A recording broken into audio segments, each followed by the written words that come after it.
आज हम अध्याय 13 महासागरीय जल भाग 1 जल चक्र। तो आज हम जल चक्र के बारे में अध्ययन करेंगे। जल चक्र क्या है इसके बारे में अध्ययन करेंगे। जैसे आपके जल चक्र को ये दर्शाया गया है, इस चित्र के माध्यम से दर्शाने की कोशिश की गई है। ये समुद्र है। इस समुद्र से सूर्य के प्रकाश के कारण जलवाष्प का निर्माण होता है और जलवाष्प की संघनन क्रियाओं के द्वारा बादलों का निर्माण होता है। बादल वायु के प्रवाह के द्वारा आगे बढ़ते हैं और आगे बढ़ने के बाद जब उस बादलों को ठंडी हवा मिलती है तो उस बादलों से बारिश होती है और बारिश होकर के ये नदी नालों के माध्यम से वापस समुद्र के अंदर गिर जाता है।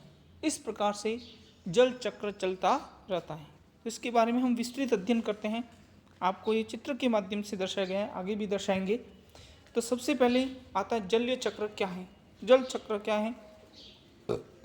तो जल एक चक्रीय संसाधन है जिसका प्रयोग एवं पुनः प्रयोग किया जा सकता है। जल एक चक्र के रूप में महासागर से धरातल पर और धरातल से महासागर तक पहुंचता है। जलीय चक्र पृथ्वी पर, इसके नीचे व पृथ्वी के ऊपर वायुमंडल में जल के संचलन की व्याख्या करता है। और जलीय चक्र करोड़ों वर्ष से कार्यरत है। पृथ्वी पर सभी प्रकार का जीवन इसी पर निर्भर करता है। वायु के बाद जल पृथ्वी पर जीवन के अस्तित्व के लिए सबसे आवश्यक तत्व है। पृथ्वी पर जल का वितरण असमान है। बहुत से क्षेत्रों में जल की प्रचुरता है, जबकि बहुत से क्षेत्रों में यह सीमित मात्रा में है। जलीय चक्र पृथ्वी के वायुमंडल में विभिन्न रूपों में गैस, तरल और ठोस के रूप में परिसंचरित होता रहता है। तो जल के बिना जीवन नहीं है कहा जाता है।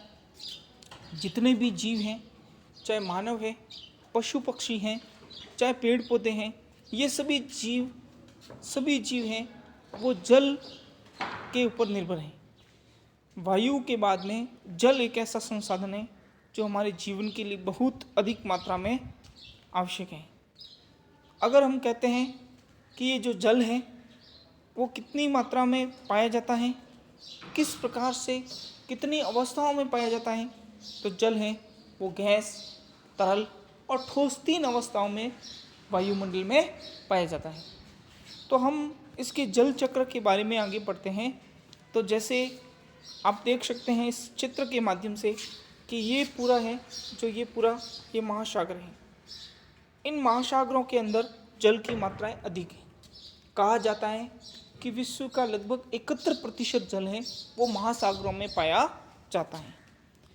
इस महासागरों में ये सूर्य है और सूर्य के प्रकाश के माध्यम से इस महासागर से ये जल वाष्प बनती है। क्या बनती है? जल वाष्प का निर्माण होता है।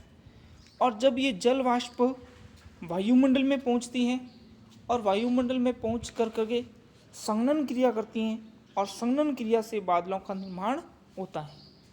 जब बादलों का निर्माण हो जाता है तो बादलों के निर्माण होने के बाद में ये बादल वायु के द्वारा प्रवाहित होते हैं, वायु के द्वारा अभिगमन होते हैं, यानी अवगमन यानी आगे बढ़ते हैं। और जब ये आगे बढ़ते हैं तो कुछ क्षेत्र में अधिक पेड़ पौधे हैं, उन पेड़ पौधों से भी ये आर्द्रता लेते हैं। जैसे पेड़ पौधों से वाष्पोत्सर्जन की क्रिया के द्वारा वाष्पन होता है और वाष्पोत्सर्जन के माध्यम से भी संघनन क्रिया होती है और वो बादलों का रूप धारण कर लेते हैं।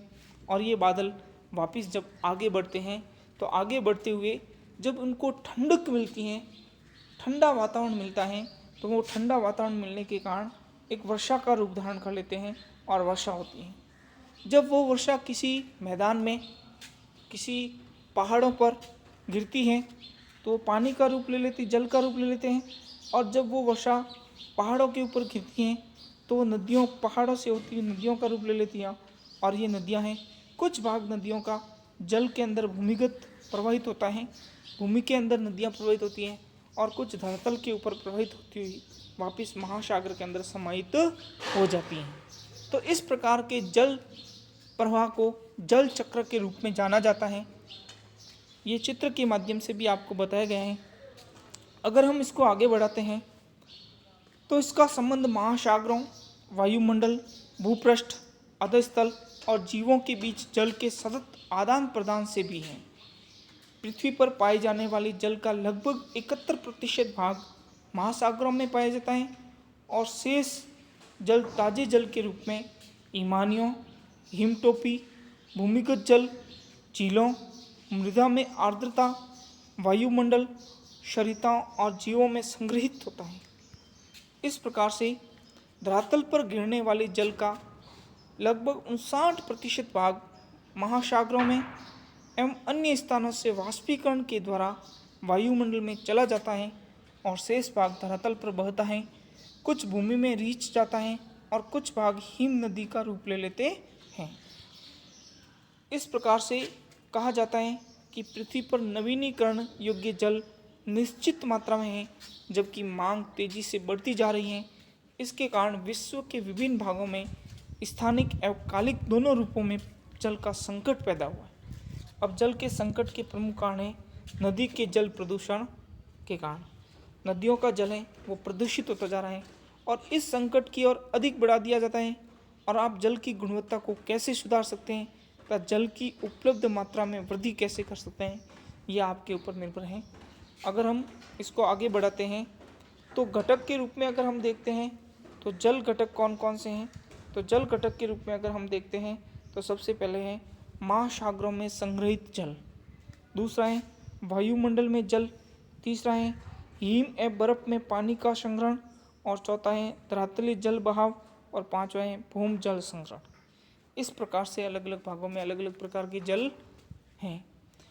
अगर महासागरों में संग्रहित जल है वो क्या प्रक्रिया करता है, वो वाष्पीकरण होता है, वाष्पोत्सर्जन होता है और उद्रोपातन होता है, यानी बारिश के माध्यम से, यानी वाष्पोत्सर्जन के माध्यम से वापस बारिश होती है।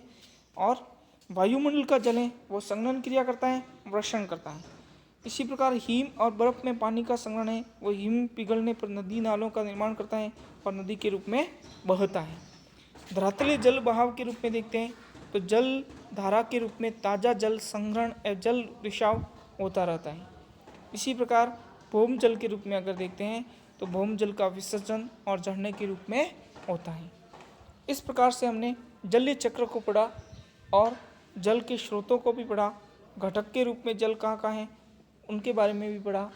तो अब हम बोध प्रश्न लेते हैं।